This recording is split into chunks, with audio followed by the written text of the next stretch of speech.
Hello everyone, my name is Grigori and I will be presenting our work on coherence modeling with RST features. First, I will introduce the concept of coherence modeling and rhetorical structure theory, as well as provide the background on previous work. The goal of coherence modeling is detecting the aspects of the discourse that make the text clear and easy to follow. This usually goes beyond local aspects like grammaticality. Instead, a well-written coherent text typically exhibits a clear and logical high-level structure between its constituents, like sentences and paragraphs. Therefore, an ability to utilize the discourse information will be of high utility for automatic text correction and enhancement tools. Looking at the provided example, we can see that while the text on the top is certainly readable, the correct example on the bottom is much easier to follow.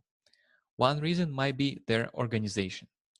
In the bottom text, the description of events causes always precedes the event's results, while in the top text, the ordering is opposite. We now review the rhetorical structure theory, RST for short, which is the tool that allows us to capture the document discourse information. An RST analysis of the document is performed by building a constituency tree over its list of elementary discourse units, EDUs for short, which are non-overlapping clause-like sentence fragments acting as the leaves of that tree. Each node in the tree denotes the nuclearity, being the relative importance, and the discourse relation between its children. In the example provided, there is a discourse relation background between the first EDU and the union of EDUs 2 and 3. EDU 1 is the satellite of that relation, whereas EDUs 2 and 3 are the nucleus. We now review the previous work. A well-known approach for coherence modeling is based on centering theory, involving creating entity grids that encode salient entity transition patterns across sentences. In the example on the bottom left, the rows are sentence IDs, columns are the entities present in the text, and the cells denote whether the given entity is a subject, object, or it is missing from that sentence. Roughly, this allowed the authors to represent how frequently the discourse shifts its focus, and if too frequently, this signals that the discourse is probably incoherent. They learn linear models to rank the coherence of original text against their sentence permuted versions, of automatic textual summaries across different summarization systems, and of same topic essays written by English language students. To improve on their approach, the follow-up work successfully extended entity grids with discourse relations that entities participate in a given sentence. However, these approaches have certain limitations. First, only the RST relations tied to specific entities were used, not the overall tree structure. Second, the tasks that models were tested on involved either synthetically generated data or text produced by non-native English language students, making these texts not a perfect proxy for evaluating coherence of a typical English text. Our goal is to develop a neural coherence modeling approach that would incorporate the document's full discourse structure and test this approach in a more realistic setting. Now we propose models that apply the RST tree of a document to evaluate its coherence. First, we use an off-the-shelf RST parser to produce the RST structure shown in the bottom left. Then this tree is encoded into an embedding using a tree-LSTM neural network that traverses the tree bottom-up. On the right, we show how the recursive step is performed. For each node within the tree, the network is recursively called on both the left and the right subtree, producing representations in the form of the output, hidden, and cell states. This, together with the learned embedding for the discourse relation, are then used to compute the representation for the parent node, consisting again of a hidden and cell state vectors. At the leaf nodes of the tree, there are of course no subtrees to process, but rather the EDU text itself. To this end, we propose two approaches. First, we can initialize the leaf states with simply zero vectors, as seen on the left. We'll refer to our model that utilizes this approach as simply RST recursive. Second, we can learn textual EDU embeddings using a separate LSTM that encodes the text in a feed-forward manner to produce hidden and cell state embeddings for the leaf nodes. This process is depicted on the right part of the figure, and we will refer to it as RST recursive plus EDU. The second approach allows us to incorporate the textual contents of the document into our model. On the other hand, the first approach will let us test if the RST discourse structure itself is sufficient signal for classifying textual coherence. We now describe how the document representation and coherence are computed.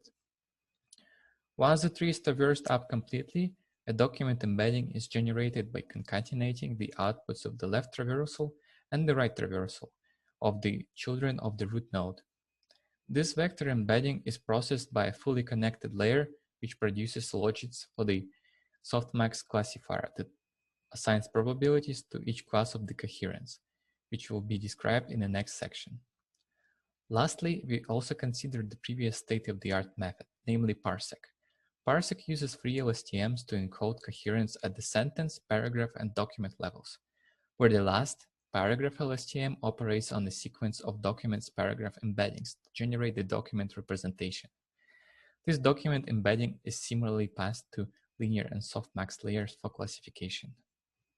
Finally, we describe our experiments and results. For evaluation, we applied the recently introduced Grammarly corpus of discourse coherence. It contains documents from different genres labeled by expert annotators on 3 levels of coherence, being very incoherent, medium, and very coherent. The experiments conducted by the authors show that previous sentence ordering-based approaches do not generalize well in this more realistic domain, with the author's baseline parsec that we just introduced demonstrating the best performance. Finally, to generate the trees for this corpus, we used the high quality off-the-shelf discourse parser Codra. Now we present the final results. Here, the columns denote the performance on specific genres and rows denote the models being tested. Focusing on the average accuracy across all genres, the RST recursive plus EDU model achieves a competitive overall accuracy at 53%, close to the state-of-the-art parsec. Although this lags behind parsec by a noticeable 2% margin, the RST recursive plus EDU model achieves this performance with 62% fewer parameters, demonstrating the usefulness of linguistically motivated features. Removing EDU embeddings reduces accuracy to around 50%. This is still significantly better than the majority class baseline, meaning that even by itself, the silver standard discourse structure of the document is a useful indicator of coherence. Finally, we show the results for ensembling parsec with our RST recursive, which is achieved by concatenating the document representations produced by the 2 models and passing them to the linear classifier. This approach achieves the new state-of-the-art performance at 55.39% accuracy. This simple assembling approach serves as a lower bound for the accuracy boost to be appreciated by incorporating RST features into the model. Additional results for model ablations such as recursive models utilizing only nuclearity and tree structure annotation are provided in our paper. With respect to per-class performance, we can see from this figure that coherence classifiers have difficulty predicting the medium coherence class, experiencing collapse towards the extreme ends in the best-performing models. This indicates that this class might either be not sufficiently defined or that more high-level features of the text are needed to distinguish the 3 classes. As per conclusions, we presented an approach for integrating RST features into coherence classification setting and established that even silver standard RST features lead to better results on this task. While the improvements achieved by the ensemble model are modest, they serve as a lower bound for potential gains when more accurate discourse parsers will become available. With regards to the future work, we see the following directions. As document coherence is hard to pin down to specific linguistic attributes, more data and large-scale language models might be needed to bring better results. Another direction might be experimenting with more recent and accurate discourse parsers. Incorporating discourse parser confidence in its predicted RST tree might also be of value, as low confidence might signify that the document is hard to interpret. As in the provided example, an unclear semantic connection between adjacent sentences might be another good indicator of coherence levels. Thank you very much for listening and feel free to check out our paper and source code. Have a great day.